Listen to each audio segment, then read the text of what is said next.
Hello friends, नमस्कार, welcome to my channel. तो चलिए स्टार्ट करते हैं आज का सेशन। ठीक है, तो पहला क्वेश्चन है आज हमारा। कुछ क्वेश्चन किससे हैं तो ग्रामर से है। ठीक है, तो पहला क्वेश्चन है कि बड़े न हुजे गुणन बिन बिरद बड़ाई पाए कहत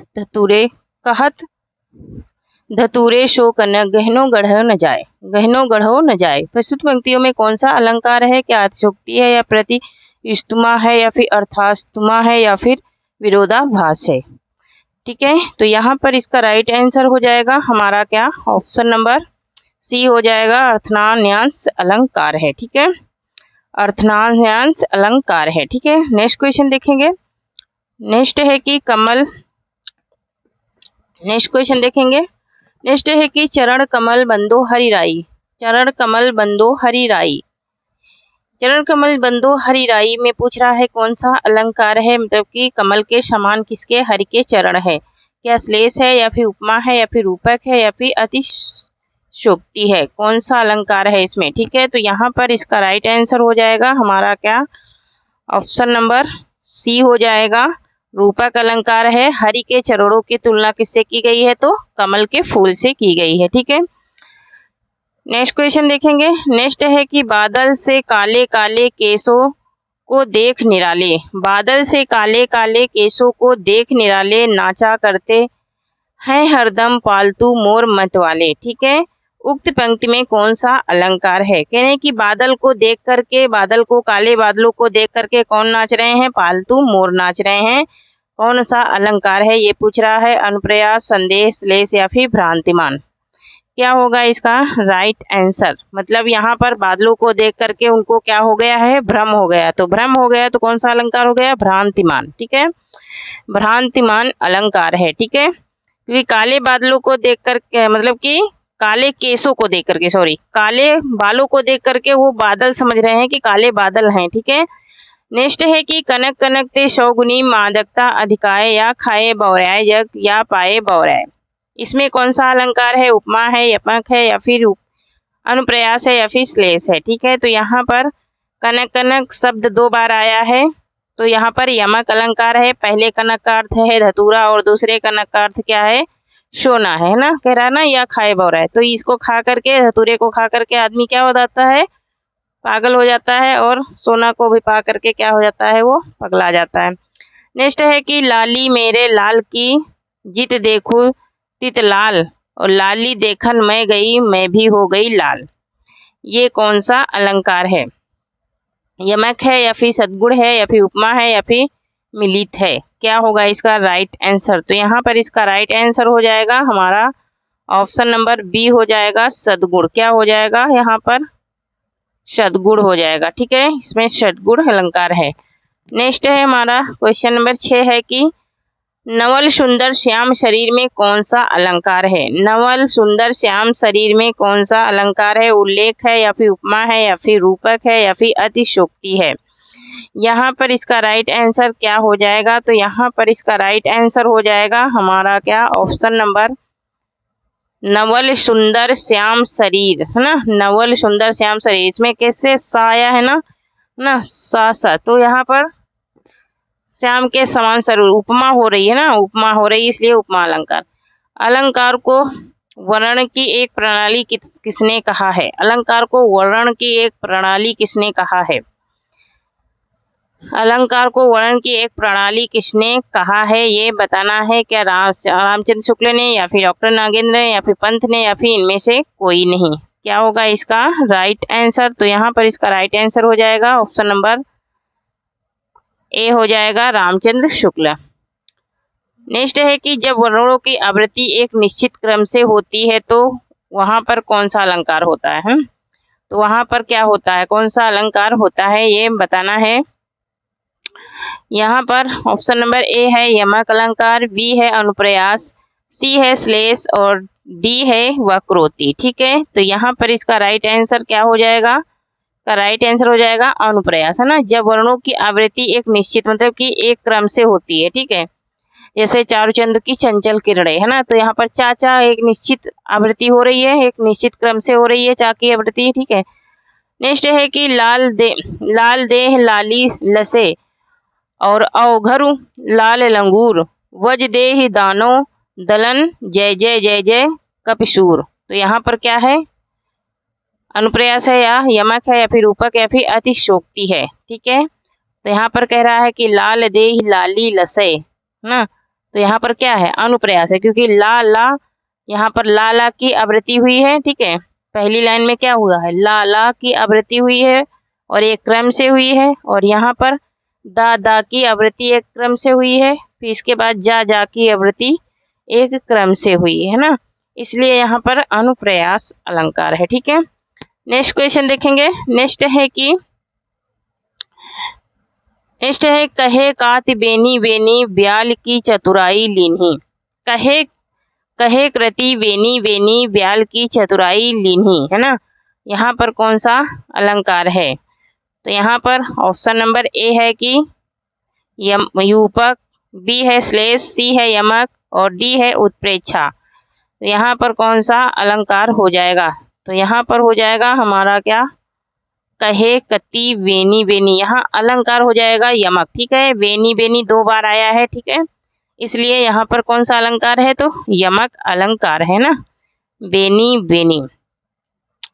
नेक्स्ट देखेंगे। नेक्स्ट है कि अनुप्रयास के कुल कितने भेद हैं। अनुप्रयास के कुल कितने भेद हैं, तो अनुप्रयास के कुल कितने भेद हैं, 4 हैं, 5 हैं, 6 हैं या फिर 7 हैं।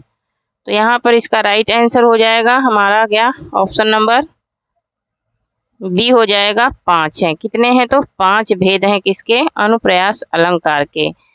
नेक्स्ट है कि जहाँ अनेक वर्णों की आवृत्ति एक निश्चित क्रम में हो वहाँ कौन सा अलंकार होता है। जहाँ अनेक वर्णों की, है ना, यहाँ पर वर्णों की बात हो रही है ना कि शब्दों की, तो क्या वृत्ता अनुप्रयास होता है या श्रुता अनुप्रयास होता है या फिर लाटा अनुप्रयास होता है या फिर छेका अनुप्रयास होता है। क्या होगा इसका राइट आंसर, तो यहाँ पर इसका राइट आंसर हो जाएगा हमारा क्या, ऑप्शन नंबर ए हो जाएगा, वृत्तानुप्रयास। कौन सा अलंकार हो जाएगा, वृत्तानुप्रयास हो जाएगा। नेक्स्ट क्वेश्चन है कि 3 बेर खाती थी वे 3 बेर खाती है। ठीक है, एक बार कह रहा है कि 3 बेर खाती थी, फिर उसके बाद कह रहा है 3 बेर खाती है, इस पंक्ति में कौन सा अलंकार है ना, तो यहाँ पर भी 3 बेर आया है, यहाँ पर भी 3 बेर आया है ना, तो दोनों शब्द क्या हैं, समान हैं, लेकिन दोनों के अर्थ क्या हैं, अलग अलग निकल रहे हैं। ठीक है, तो यहाँ पर 3 बेर का मतलब हो जाएगा 3 बार, तो क्या अनुप्रयास है या फिर श्लेष है या फिर यमक है या फिर अनुयोक्ति है, तो यहाँ पर वही हो जाएगा यमक अलंकार। ठीक है, क्योंकि 3 बेर खाती थी फिर 3 बेर खाती है, तो एक का हो जाएगा समय, एक का अर्थ हो जाएगा समय, एक का अर्थ हो जाएगा बार, है ना, तो यहाँ पर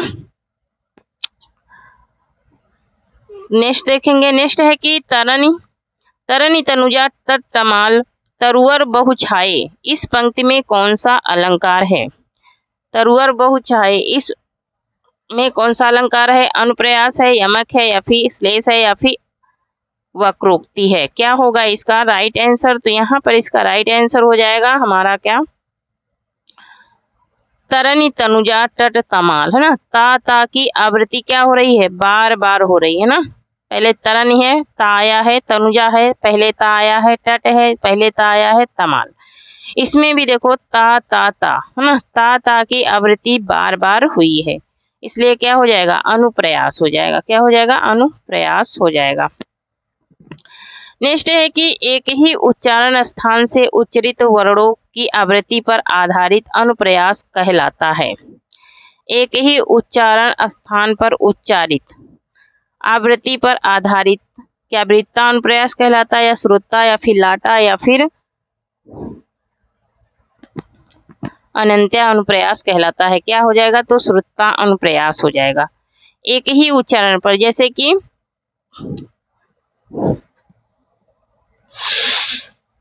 नेक्स्ट है कि अनुस्वर अथवा अनुनासिक वर्णों को आवृत्ति पर आधारित अनुप्रयास कहलाता है। अनुस्वर अथवा अनुनासिक वर्णों की आवृत्ति पर आधारित अनुप्रयास कौन सा है ना, अनुप्रयास के 5 भाग होते हैं ना, तो पुरुषता अनुप्रयास है या फिर कोमलता अनुप्रयास है या फिर उपनागरिकता वृत्ता अनुप्रयास है या फिर अनंत्या अनुप्रयास है। क्या होगा इसका राइट आंसर, यहाँ पर अनुस्वर और अनुनासिक वर्णों पर आधारित क्या पूछ रहा है, अनुप्रयास अलंकार का भाग पूछ रहा है। ठीक है, तो यहाँ पर इसका राइट आंसर हो जाएगा हमारा ऑप्शन नंबर सी हो जाएगा, उपनागरिका वृत्तानुप्रयास। क्या हो जाएगा, उपनागरिका वृत्तानुप्रयास हो जाएगा। ठीक है, नेक्स्ट है कि मखमल के झूले पड़े हाथों सा टीला। मखमल के झूले पड़े हाथों, हाथी सा टीला। ठीक है, हाथी सा टीला, मखमल के झूले पड़े हाथी सा टीला, है ना। तो यहाँ पर किसकी आवृत्ति हुई है, सा सी से की, है ना, सा सी से। तो यहाँ पर सा सी से आता है, वहां पर कौन सा अलंकार हो जाता है, तो सा सी से की आवृत्ति हुई है, यहाँ पर क्या हुआ है, सा आया है ना, हाथी सा टीला, है ना, हाथी सा टीला। तो यहाँ पर हाथी सा आ गया है ना, तो सा सी से जहाँ पर वाचक शब्द आ जाते हैं वहां पर उपमा अलंकार होता है। क्या होता है, उपमा अलंकार होता है। ठीक है, नेक्स्ट देखेंगे। नेक्स्ट है कि पावस ऋतु थी पर्वत प्रवेश, पल पल पल पल परिवर्तित प्रकृति वेश, इस पंक्ति में कौन सा अलंकार है। पावस ऋतु थी मतलब कि वर्षा ऋतु थी, पर्वत प्रदेश में मतलब पर्वतों के प्रदेश में, पल पल माने थोड़ी थोड़ी देर में, परिवर्तित माने परिवर्तन हो रहे थे, किसके, प्रकृति माने वातावरण के, वातावरण के थोड़ी थोड़ी देर में क्या हो रहे हैं, वेश बदल रहे हैं ना। वैसे भी बारिश के टाइम पे बदलते रहते हैं। अनुप्रयास है या फिर अनुच्छेद श्लेष है या फिर यमक है या फिर वक्रोक्ति है। क्या होगा इसमें राइट आंसर, इसका क्या हो जाएगा, तो यहाँ पर इसका राइट आंसर हो जाएगा हमारा क्या, इसका राइट आंसर क्या हो जाएगा, पावस ऋतु थी पर्वत प्रदेश, मतलब पर्वतों का प्रदेश जो था वो पल पल माने थोड़ी थोड़ी देर में, परिवर्तित माने बदल रहा था, उसका वेश, उसकी शक्ल बदल रही थी, किसकी, प्रकृति माने वातावरण की। ठीक है, तो यहाँ पर पूछ रहा कौन सा है, तो यहाँ पर अनुप्रयास अलंकार है। कौन सा है, तो अनुप्रयास अलंकार है। क्यों, क्योंकि वहां पर पापा की आवृत्ति बार बार हुई है। नेक्स्ट है कि पूत सपूत तो धन का संचय, पूत कपूत तो धन का साचय, संचय। इस पंक्ति में अनुप्रयास का कौन सा भेद है, इस पंक्ति में अनुप्रयास का कौन सा, अनंत्य अनुप्रयास या फिर लाटा अनुप्रयास या फिर वृत्ता अनुप्रयास या फिर श्रुता अनुप्रयास है। क्या होगा इसका राइट आंसर, तो यहाँ पर इसका राइट आंसर हो जाएगा हमारा क्या, ऑप्शन नंबर, यहाँ पर इसका राइट आंसर क्या हो जाएगा, तो यहाँ पर इसका राइट आंसर हो जाएगा लाटा अनुप्रयास हो जाएगा। क्या हो जाएगा, लाटा अनुप्रयास हो जाएगा ना। जो लाइनें बार बार दो बार आ जाती हैं वहां पर लाटा अनुप्रयास होता है। कोई वाक्य या फिर कोई शब्द बार बार आते हैं, बार बार आवृत्ति के कारण वहां पर लाटा अनुप्रयास होता है। नेक्स्ट क्वेश्चन है कि अनेकार्थ पद की आवृत्ति है, अनेकार्थ पद की आवृत्ति क्या है, क्या अनुप्रयास है या फिर यमक है या फिर श्लेष है या फिर, तो यहाँ पर अनेकार्थ पद लिखा, पद का मतलब शब्द हो गया, तो यमक अलंकार हो जाएगा। ठीक है, क्या हो जाएगा, यमक अलंकार हो जाएगा। ठीक है, नेक्स्ट क्वेश्चन है कि मालती माधव किसकी रचना है, मालती माधव किसकी रचना है। ठीक है, यहाँ पर ऑप्शन नंबर ए है कि भट्ट गोपाल की है या भवभूत की या श्रीहर्ष की या फिर दंडी की है। क्या होगा इसका राइट आंसर, तो यहाँ पर इसका राइट आंसर हो जाएगा हमारा ऑप्शन नंबर बी हो जाएगा, भवभूति की रचना है। किसकी है, तो ये भवभूति की रचना है मालती माधव। नेक्स्ट है कि कालिदास की रचना रघुवंशम है, कालिदास की रचना रघुवंशम क्या है, एक खंड काव्य है, कालिदास की रघुवंशम रचना क्या है, एक खंड काव्य है या मुक्तक काव्य है या फिर एक गीत काव्य है या फिर एक महाकाव्य है, ये रचना क्या है, तो यह एक महाकाव्य है। कालिदास की रचना रघुवंशम क्या है, यह एक महाकाव्य है। ठीक है, नेक्स्ट क्वेश्चन देखेंगे। नेक्स्ट है कि इनमें से कालिदास की प्रथम काव्य कृति है, ये सारी कालिदास की रचनाएं हैं, लेकिन प्रथम इनकी रचना कौन है, रघुवंशम है या मेघदूत है या फिर कुंवर शंभो है या फिर ऋतु संहार है। क्या होगा इसका राइट आंसर, तो यहाँ पर इसका राइट आंसर हो जाएगा हमारा क्या, ऑप्शन नंबर डी हो जाएगा, ऋतु संहार। कौन सी है, तो ऋतु संहार है। ठीक है, नेक्स्ट क्वेश्चन देखेंगे। नेक्स्ट है कि इनमें से भास की कृति है, इनमें से भास की कृति है, भास की कृति कौन सी है ये बताना है। बाल भारत, बाल चरित, नए सच्चरित या फिर नागानंद। क्या होगा इसका राइट आंसर। तो यहाँ पर इसका राइट आंसर हो जाएगा हमारा क्या, ऑप्शन नंबर बी हो जाएगा, बाल चरित्र है। क्या है तो बाल चरित्र है। ठीक है, नेक्स्ट क्वेश्चन देखेंगे। नेक्स्ट है आंख का अंधा गांठ का पूरा इस लोकोक्ति का उपयुक्त अर्थ है। आंख का अंधा गांठ का पूरा, एकदम मूर्ख जो अपना हित अहित न समझे, मूर्ख किंतु धनी बिना विचारे धन खर्च करने वाला। यहाँ पर इसका राइट आंसर हो जाएगा हमारा क्या, ऑप्शन नंबर सी हो जाएगा, मूर्ख किंतु धनी है। क्या है, मूर्ख है लेकिन वो धनी है। ठीक है, नेक्स्ट क्वेश्चन देखेंगे। नेक्स्ट है गांव के चारों ओर जल है का संस्कृत अनुवाद क्या होगा। गांव के चारों ओर जल है, इसका संस्कृत में अनुवाद क्या होगा ये बताना है। तो यहाँ पर ऑप्शन नंबर ए है, ग्रामम परिता जलम अस्ति, ग्रामस्य परिता जलम अस्ति, या फिर ग्रामस्य च सुदिशे जलम अस्ति, या फिर ग्रामेण च सुदिशु जलम अस्ति। क्या होगा इसका राइट आंसर। तो यहाँ पर इसका राइट आंसर हो जाएगा ऑप्शन नंबर ए हो जाएगा। क्या हो जाएगा, ऑप्शन नंबर ए हो जाएगा, ग्रामम परितः जलम अस्ति। क्या हो जाएगा, ग्रामम परितः जलम अस्ति, है ना, ग्रामम परितः जलम अस्ति। नेक्स्ट क्वेश्चन है कि वह स्नान करके जाती है, वाक्य का संस्कृत अनुवाद होगा। सः स्नानं कृत्वा गच्छसि, सः स्नानं कृत्वा गच्छति, या फिर सः स्नानं कृत्वा गच्छामि, गमिष्यति है, गमिष्यसि, या फिर सः स्नानं कृत्वा गच्छावः। क्या होगा इसका राइट आंसर। यहाँ पर क्रिया किसकी हो रही, वह स्नान करके जाती है, तो समान वर्तमान की हो रही ना, तो सः स्नानम कृत्वा गच्छति हो जाएगा, समान वर्तमान की हो रही है, इसलिए सः स्नानम कृत्वा गच्छति हो जाएगा। ठीक है, नेक्स्ट है कि द्रोणो वीड़ी वाक्य के व्रीहि शब्द पद में कौन सी विभक्ति होगी। वाक्य के व्रीहि पद में कौन सी विभक्ति होगी। परिमाण मात्र में प्रथमा, प्रतिमार्थ मात्र में प्रथमा, या फिर परिमाण सम्मान को बताने में प्रथमा, या फिर परिमाण विशेष को बताने में प्रथमा। तो यहाँ पर इसका राइट आंसर हो जाएगा ऑप्शन नंबर बी हो जाएगा, प्रतिमार्थ मात्र में प्रथमा, यही हो जाएगा बी ऑप्शन। ठीक है, प्रतिमार्थ मात्र में प्रथमा हो जाएगा। ठीक है, नेक्स्ट क्वेश्चन देखेंगे। नेक्स्ट है कि पठ धातु के वर्तमान काल में मध्यम पुरुष के एक वचन का रूप होगा। मध्यम पुरुष पूछ रहा है, मध्यम पुरुष के एक वचन का रूप पूछ रहा है ना, पठति पठता पठन्ति, पठसि पठता पठन्ति ना, इसे पढ़ो मालूम पड़ जाएगा। तो यहाँ है क्या है, ऑप्शन नंबर ए है कि पठस्ति पठन्ति पठसि पठामि। तो पठ धातु वर्तमान काल मध्यम पुरुष एक वचन पूछ रहा है ना, तो यहाँ पर मध्यम पुरुष क्या होगा, उत्तम पुरुष, मध्यम पुरुष और अन्य पुरुष। तो यहाँ पर पठसी हो जाएगा। क्या हो जाएगा, पठसी, पठसी, पठथा पठस, है ना, यह हो जाएगा, यह होगा। ठीक है, नेक्स्ट क्वेश्चन देखेंगे। नेक्स्ट है कि रामेण शब्द के सृष्टि एक वचन का रूप होगा। रामेण शब्द के सृष्टि एक वचन का रूप क्या होगा ये बताना है। ठीक है, रामो होगा, रामे होगा, रामेश होगा, या फिर रामस होगा। सृष्टि एक वचन पूछ रहा है, रामेशु ना, रामेश कौन सी विभक्ति है, यहाँ पर रामस्य हो जाएगा। कौन सा हो जाएगा, रामस्य हो जाएगा। नेक्स्ट है कि स्वस्ति का संधि विच्छेद होगा। स्वस्तु का संधि विच्छेद होगा। स्वस्ति धन अस्तु, या फिर स्वधन असस्तु, या फिर स्वस्थ धन अस्तु, या फिर स्वधन अस्तु।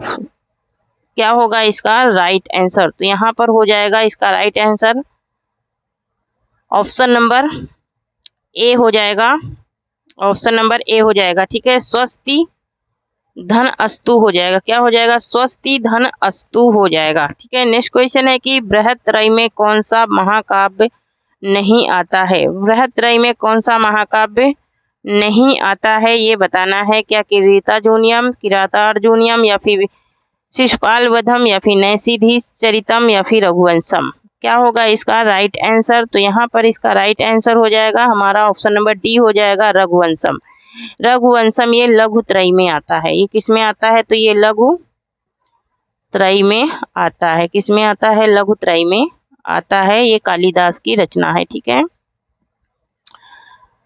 नेक्स्ट है कि छछूंदर के सिर पर चमेली का तेल का अर्थ है। छछूंदर के सिर पर चमेली का तेल, बहुत ही इंपॉर्टेंट ये क्वेश्चन है, ये बहुत बार पूछा जाता है। तो आयोग व्यक्ति को अच्छा पद मिलना। ठीक है, आयोग व्यक्ति को अच्छा पद मिलना, जिसको कुछ भी नहीं आता है फिर भी उसको अच्छी नौकरी मिल जाती है। ठीक है, उसी को बोलते हैं। नेक्स्ट है कि देवताओं का उपवन, देवताओं का उपवन क्या कहलाता है? नंदन कानन, अशोक वाटिका, स्वर्ग या फिर पृथ्वी? तो यहाँ पर इसका राइट आंसर हो जाएगा हमारा क्या? ऑप्शन नंबर ए हो जाएगा नंदन कानन। क्या हो जाएगा? नंदन कानन हो जाएगा। ठीक है, नेक्स्ट क्वेश्चन है कि शीला आई और कंधे को सहारा दिया किस प्रकार का वाक्य है? शीला आई और अंधे को सहारा दिया, ये किस प्रकार का वाक्य है?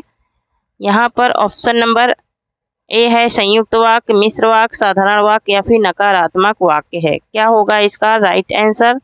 तो यहाँ पर ये संयुक्त वाक्य है, जहाँ पर और, किंतु, परंतु, अथवा, इसलिए ये सारे शब्दवाचक आ जाते हैं, वहाँ पर संयुक्त वाक्य होता है। किस शब्द में तद्धित प्रत्यय होगा? सुनहरा में, पाठक में, लड़ाई में या फिर दर्शनी में?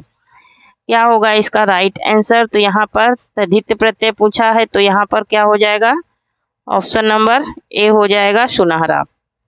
सुनहरा में है क्या? तद्धित प्रत्यय है। ठीक है, नेक्स्ट क्वेश्चन है कि चिड़िया शब्द का प्रयोग बहुवचन में क्या होगा? चिड़िया होगा, चिड़ियों होगा, चिड़ियों होगा या फिर चिड़िए होगा? यहाँ पर ऑप्शन नंबर ए राइट हो जाएगा, चिड़िया होगा। क्या हो जाएगा? चिड़िया हो जाएगा। नेक्स्ट है कि झांसी जालौन हमीरपुर में कौन सी बोली प्रचलित है? झांसी जालौन हमीरपुर में कौन सी बोली प्रचलित है? यहाँ पर है खड़ी बोली, बुंदेली, कन्नौजी या फिर ब्रज भाषा। क्या होगा इसका राइट आंसर? तो यहाँ पर इसका राइट आंसर हो जाएगा हमारा क्या? ऑप्शन नंबर बी हो जाएगा। ठीक है, ऑप्शन नंबर बी हो जाएगा बुंदेली। क्या हो जाएगा हमारा? बुंदेली हो जाएगा। ठीक है, बुंदेली प्रसिद्ध है। नेक्स्ट है कि नेक्स्ट है कि हिंदी को राजभाषा के रूप में संवैधानिक मान्यता कब मिली? 26 जनवरी, एक सेकंड, संवैधानिक मान्यता कब मिली? तो यहाँ पर 26 जनवरी 1950, कोई नहीं, 15 अगस्त 1947 या फिर 14 सितंबर 1955 को। तो 14 सितंबर 1955 को मिली थी। ठीक है, नेक्स्ट क्वेश्चन देखेंगे। नेक्स्ट है कि अभ्रंश शब्द का प्रयोग कब से प्रारंभ हुआ? 11वीं शताब्दी से, 9वीं शताब्दी से, 10वीं शताब्दी से या फिर 6ठी शताब्दी से? तो यहाँ पर इसका राइट आंसर हो जाएगा ऑप्शन नंबर, इसका राइट आंसर हो जाएगा ऑप्शन नंबर डी हो जाएगा 6ठी शताब्दी से। ठीक है, तो थैंक यू फ्रेंड्स, जय हिंद, जय भारत।